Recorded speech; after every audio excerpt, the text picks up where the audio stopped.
और भैया भागवत जी कह रही हैं यहाँ गोपियां ढूंढती ढूंढती भगवान को यमुना जी के किनारे आई। 19 श्लोकों में भगवान के विरह रूपी गोपी गीत को गाया। जयति तेधिकम जन्मना व्रजा श्रेयत इंद्रिया शाश्वत रही। एक एक गोपी भगवान को ढूंढ रही है। और कैसे ढूंढ रही है? जैसे एक माँ का बेटा कहीं ओंझल हो जाए और मिले ना, जैसे माँ तड़पती अपने बेटे को, ऐसे ही गोपियां भगवान को तड़प रही है। जैसे किसी के पास 10 रुपए ना हो और 10 लाख रुपए मिल जाए और महाराज उसका धन कहीं गुम जाए, जैसे हैरान परेशान व्यक्ति धन को ढूंढता है, ऐसे ही गोपियां भगवान को ढूंढ रही है।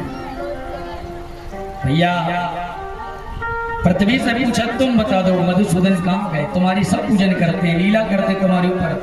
पृथ्वी ने कोई जवाब नहीं दिया।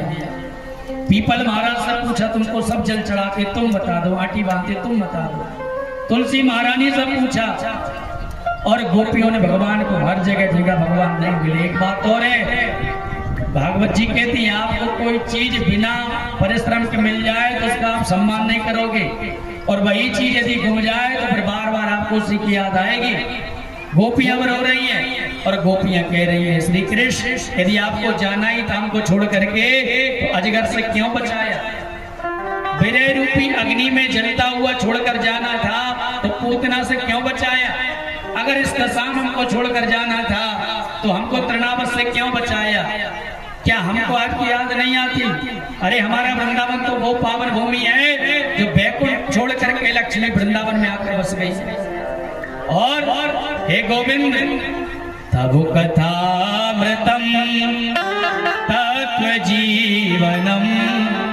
बोले भगवान की कथा इतनी पावन पुनीत है, इतनी पावन पुनीत है कि ये जीवन दान प्रदान करती है। एक जगह हम कथा करने गए थे, बात 2 बात बनी। बोले गुरुजी सच कह रहे आपसे गुलाबगंज क्षेत्र की वो शायद बात है। वो कह रहे थे गुरुजी हमारे गांव में कई वर्षों से 2-3 पट्टी चल रही थी, कोई किसी से बोलता नहीं था, लेकिन जब से आपकी कथा हमारे गांव में भई है पूरा गांव एक हो गया और भगवान के कथा पंडाल में बैठ करके प्रेम की धारा बहा रहा। कई लोगों को मैंने ऐसा भी सुना है गुरुजी आपकी कथा हम सुनने के लिए भगवान की कथा आए तो जीने का थोड़ा मन हो गया, इतनी चिंता हो गई थी कहीं जहर खा करके मर जाए, शरीर छोड़ दे। तो बोले तब कथामृतम तत्व जीवनम।